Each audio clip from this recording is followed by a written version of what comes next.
Chapter 25. The Heart of the Forest. The trees felt older here. Decima slowed her steps, fingertips brushing the bark as she moved deeper into the forest. Each trunk was twisted unnaturally, as if they'd grown around something, or someone, they were never meant to hold.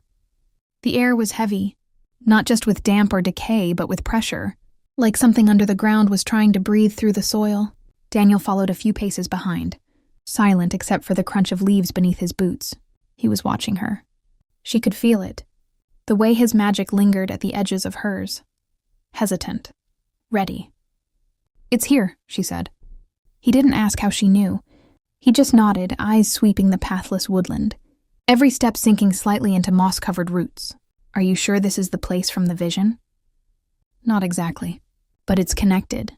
She stopped at a wide clearing, surrounded by 6 ancient oaks so large their trunks merged with the shadows. In the center, the ground dipped, a shallow basin of earth, unnaturally smooth, and faintly glowing. A shimmer like moonlight trapped in water pulsed from beneath the surface. Daniel crouched. "Ley line convergence?" "No," Decima murmured. "Worse. This is something buried. Something sealed." She knelt beside him, laying her palm flat against the soil. It burned cold. Her magic surged and flickered as if unsure whether to retreat or open itself fully. And then it spoke. Not in words, in images. The monk, the wall, the scream, but this time something else. A shape, smooth, round, pulsing with heat. Not a stone. Not a heart. Something older. Something waiting. Her breath caught. "It's a key. Not to a door. To a being." Daniel's voice was low. "The heart of the dragons." The shimmer pulsed harder in response. Suddenly, the trees groaned. One of the ancient oaks shuddered and split, not breaking, but peeling, as if some invisible force was slicing it open from within. Inside the split wood, glowing veins of red light pulsed like blood. They stepped back, but the magic had already found them. A wind rose, howling, spiraling, dragging leaves and dust into the air.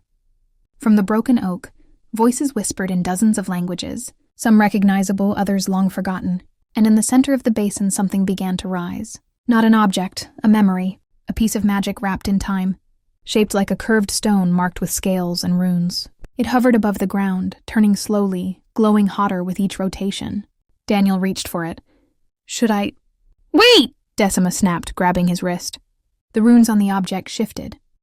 They reacted to him, to both of them, and then the glow vanished. The object dropped to the earth like a stone, lifeless, silent. Decima crouched, breath fast, heart thundering. "It knows us." Daniel met her eyes. "Because we're bound to it." "No," she whispered. "Because we're meant to be the ones to unlock it." The air settled. The light faded from the tree. The shimmer retreated. But the forest didn't forget. She picked up the object.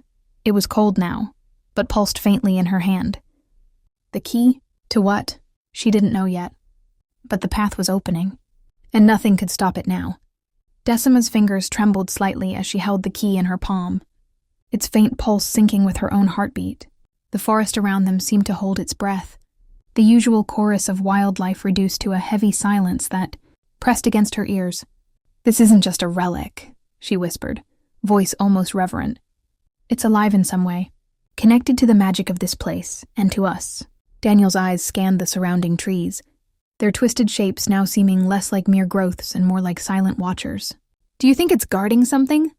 She nodded slowly. "Or someone." A sudden crack echoed from the shadows. Both snapped their heads toward the sound.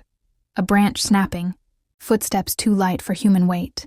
The undergrowth rustled. Decima's magic flared instinctively, a shield of soft blue light weaving around them, flickering like flame in the wind. Daniel reached for his sword, muscles tense. From the darkness emerged a figure cloaked in gray, face obscured but eyes glinting with fierce intelligence. "Not all who guard the forest come as enemies," the voice said, calm yet edged with caution. "But even the guardians must test those who seek the heart." Decima stepped forward, the key growing warmer in her hand. "We don't seek to harm, only to understand, and to protect." The figure studied them silently for a moment, then nodded. "Then come. The path you seek is not given freely. You must prove your worth." As the figure turned, a narrow trail between the trees revealed itself, hidden by ancient wards but now shimmering faintly in the presence of the key. Daniel glanced at Decima. Ready? She took a steadying breath. More than ever.